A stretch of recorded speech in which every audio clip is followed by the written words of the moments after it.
producer, documentary film producer. I've been involved in the music industry and supporting the growth of the independent part of the music industry. Currently am the digital marketing coordinator at Asylum Records. I'm a radio personality here in New York at High 97. I'm a stylist and writer. Lifestyle content creator. This is my husband. We're a team. I'm in the works of starting a skincare line for men because I feel like men need some skincare in their life. I just opened a store last year, and 2 months ago I made my very first sneaker. No cosign, just me. And my favorite color is orange. This restaurant is a platform for diversity, and anyone that comes in here should receive the love we have, take that message and keep building on that message. So I'm just happy to have everybody here. It means a lot to me that we can have this conversation and we can be together in this type of climate.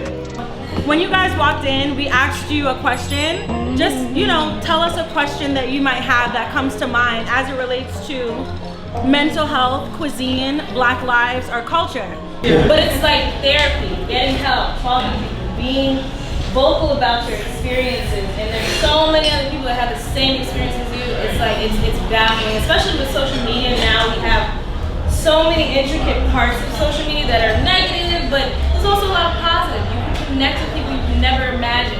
Black culture is not just one type of thing, right?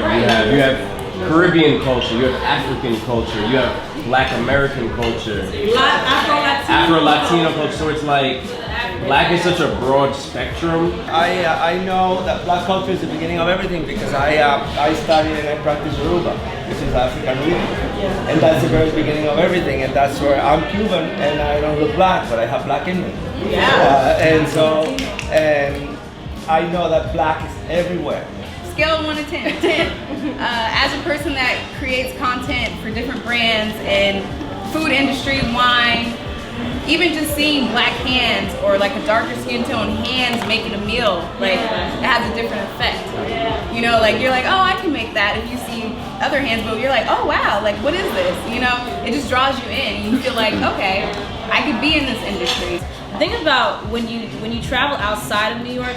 There's something to be said about the culinary experience in New York. There's some type of soul, there's some type of extra seasoning that every chef goes to and says, no, we're gonna add that because that doesn't taste right. This year shows people that we don't need a government. It's not about who our next president is. It's, we have to start in our communities. And if we have accountability for ourselves and we show our peers what we're capable of, what we're doing, we involve them. That's a start. It's not gonna fix it, but it definitely starts here. I'm not waiting for our next president to fix my problems, or I'm just not gonna do that. Hip hop came from the South Bronx when it was the worst place in the world. Amen. Everything great comes from something shitty. Exactly. So I think it's going to be the best, and in New York City, it's going to be the next 4 years are going to be the best 4 years ever. You can feel the energy now. Exactly. Starting here, this is what's happening. There's nothing to combat. We don't fight the wave, we ride the wave. Woo! Search stuff. That's a